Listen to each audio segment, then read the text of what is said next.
चलिए जान लेते हैं देश और दुनिया की आज की महत्वपूर्ण ताजा खबरों को सिर्फ 10 मिनट में।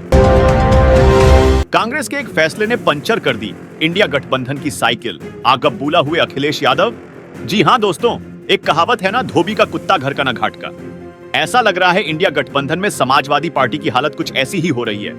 मध्य प्रदेश विधानसभा चुनाव में तो कमोबेश यही दिख रहा है। हुआ यह कि कांग्रेस ने उम्मीदवारों का ऐलान करते हुए समाजवादी पार्टी को समीकरण में ही नहीं रखा और उन सीटों पर उम्मीदवारों का ऐलान कर दिया जहां पिछली बार सपा ने बेहतरीन प्रदर्शन किया था, यहां तक कि जीत भी हासिल की थी। लेकिन इस बार ऐसा नहीं हुआ, जबकि इस बार इंडिया गठबंधन में सपा साथ है। इसके बाद फिर अब अखिलेश यादव आगबूला हो चुके हैं। उन्होंने कहा कि जब ऐसा ही करना था तो गठबंधन ही क्यों किया। ऐसा ही रहा तो उत्तर प्रदेश चुनाव में भी यही होगा। अखिलेश यादव आर पार के मूड में लग रहे हैं। हमें मत पढ़ाओ सेक्युलरिज्म, ये देश हिंदुओं का है और रहेगा। छत्तीसगढ़ में गरजे सीएम शर्मा, बोले राम मंदिर तोड़कर बाबरी मस्जिद बनाना सेक्युलरिज्म नहीं। जी हां दोस्तों, असम के मुख्यमंत्री हिमंता बिस्वा शर्मा ने एक संबोधन के दौरान कहा कि हम हिंदू हैं, हमें सेक्युलरिज्म का पाठ मत पढ़ाइए। उन्होंने स्पष्ट कहा कि यह देश हिंदुओं का देश है और यह देश हिंदुओं का ही रहेगा। उन्होंने कहा, यह सेक्युलरिज्म की भाषा हमें मत सिखाओ, हमें आपसे सेक्युलरिज्म की भाषा नहीं सीखनी है। हम लोग वसुधैव कुटुंबकम को मानते हैं, यह सिद्धांत विश्व को हमने दिया है।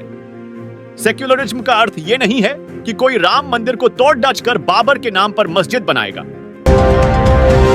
कांग्रेस नेता थरूर बोले, इंडिया गठबंधन के सत्ता में आने पर खड़गे या राहुल हो सकते हैं पीएम उम्मीदवार। जी हां दोस्तों, कांग्रेस कार्य समिति के सदस्य शशि थरूर ने सोमवार को कहा कि उन्हें लगता है कि अगर इंडिया गठबंधन 2024 के लोकसभा चुनाव में सत्ता में आता है तो कांग्रेस पार्टी अध्यक्ष मल्लिकार्जुन खड़गे या पूर्व अध्यक्ष राहुल गांधी को प्रधानमंत्री के रूप में नामित कर सकती है।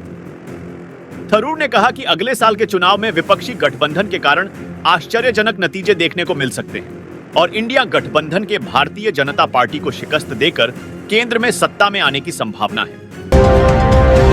गोरखपुर के जिस दंगे के बाद गिरे थे योगी आदित्यनाथ के आंसू, 16 साल बाद उसके दोषी शमीम को हुई सजा, भुगतेगा आजीवन कारावास, हिंदू युवक की हत्या से शुरू हुई थी। हिंसा गोरखपुर की अदालत ने 2007 गोरखपुर दंगों के मुख्य आरोपित मोहम्मद शमीम को आजीवन कारावास की सजा सुनाई है। शमीम को 16 साल बाद गिरफ्तार किया गया था। शमीम को 25 जनवरी 2007 को मोहर्रम के जुलूस के दौरान राजकुमार अग्रहरी नाम के युवक की हत्या के मामले में दोषी ठहराया गया है, जिसके बाद उसे सजा सुनाई गई। इस बीच वो 15 साल तक फरारी भी काट चुका है। ये वही मामला है जिसमें योगी आदित्यनाथ को जेल भी जाना पड़ा था। फिलिस्तीन के समर्थन में खुलेआम उतरे पाकिस्तानी क्रिकेटर्स, शेयर किया झंडा। मोहम्मद रिजवान ने गाजा को समर्पित किया था शतक। जी हां दोस्तों, पाकिस्तानी क्रिकेट टीम के कई खिलाड़ियों ने इजराइल के खिलाफ ट्वीट किए हैं। इन ट्वीटों में उन्होंने फिलिस्तीनियों के समर्थन में आवाज उठाई है। विकेट कीपर बल्लेबाज मोहम्मद रिजवान ने अपने शतक को गाजा के लोगों को समर्पित किया था। उन्होंने ट्वीट किया, यह शतक गाजा के मेरे भाइयों और बहनों के लिए है। इसके बाद अब पिछले कुछ घंटों में लगभग सभी पाकिस्तानी खिलाड़ियों ने फिलिस्तीन के समर्थन में फिलिस्तीन झंडे के साथ पोस्ट किया है। मैं सीएम पद छोड़ना चाहता हूं लेकिन यह पद मुझे नहीं छोड़ेगा। गहलोत के एक दांव से राजस्थान में फिर सियासी तूफान। जी हां दोस्तों, एक मशहूर बॉलीवुड फिल्म का गीत है, जादूगर का जादू हाथों का कमाल है, करते हो तुम कैसे सबका यह सवाल है। जी हां दोस्तों, कई बार यही सवाल राजस्थान के राजनीतिक गलियारों में अशोक गहलोत के प्रशंसक और उनके विरोधी उनसे पूछते रहते हैं। वैसे भी जादूगर फैमिली से आने वाले अशोक गहलोत अपने राजनीतिक दांव पेंच के चलते जादूगर के ही नाम से मशहूर हैं। उनके बयान कई बार गहरे राजनीतिक निहितार्थ लिए होते हैं। इसी बीच नई दिल्ली पहुंचे अशोक गहलोत ने प्रेस कॉन्फ्रेंस में कुछ ऐसा ही बोल दिया कि राजस्थान में हलचल मच गई।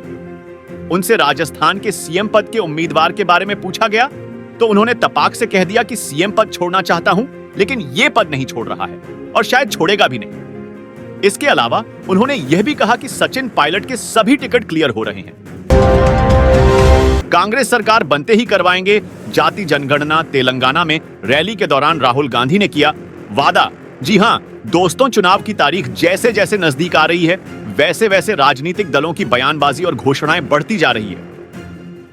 तमाम दलों ने अपने तरीकों के जरिए लोगों को रिझाने के लिए कई हथकंडे अपनाए हैं।